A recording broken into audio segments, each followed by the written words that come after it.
Bonjour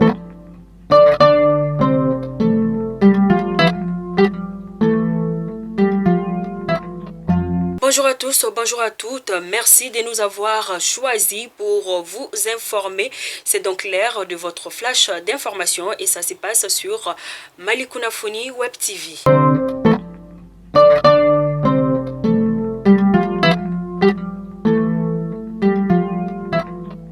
Opération Barkhane poussée dehors par la junte au pouvoir à Bamako, la France et ses alliés ont officialisé ce jeudi matin le retrait militaire du Mali. Entre 2500 et 3000 soldats français resteront toutefois au Sahel après le retrait du Mali d'ici 6 mois, a confirmé l'état-major français dans la foulée.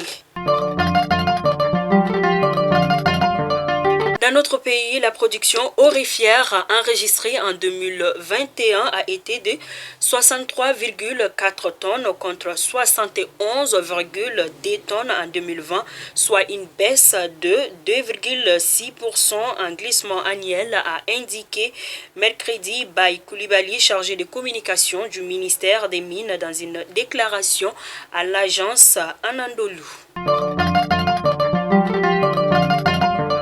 La quatrième édition du festival Daoula Poulako a débuté hier mercredi à Nioro du Sahel, initié par l'Association pour la promotion et la valorisation de la culture des peuples nomades.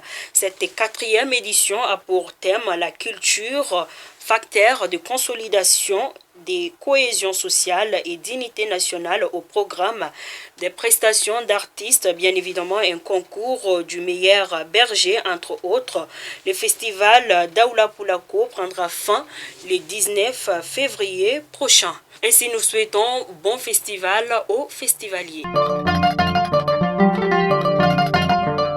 Les travaux de la série D de la radio rurale internationale ont débuté le 15 février 2022 à Sévaré. Des animateurs et techniciens des radios de Kamba FM, Seno Bankas, Dandé Douanza et ORTM Mopti prennent part à la session.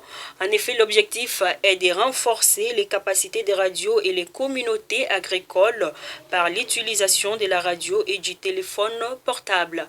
Rappelez que la rencontre est organisée par Radio Rurale Internationale en partenariat avec le ministère de l'Éducation et elle prendra fin aujourd'hui, jeudi 17 février 2022.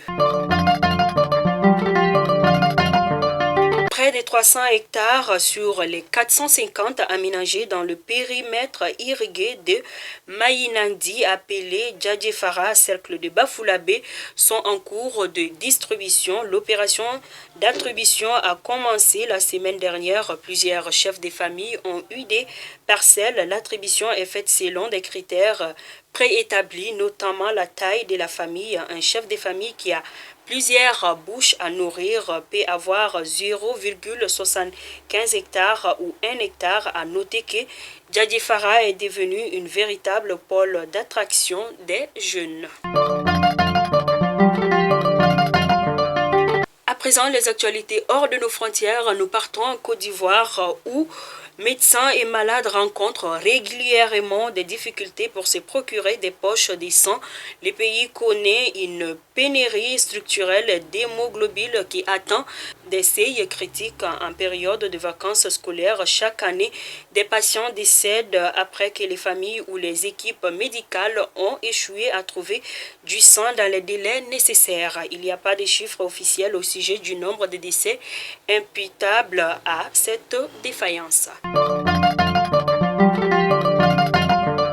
Aujourd'hui, jeudi 17 février 2022, s'ouvre à Bruxelles un sommet de première importance entre l'Union européenne et l'Union africaine, un sommet où la relation entre les deux continents sera au cœur des décisions.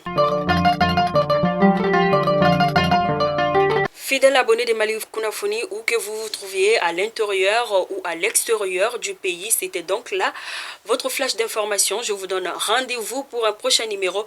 Merci de rester fidèle à Malikouna Foni. Bonne journée de jeudi à tous. Merci.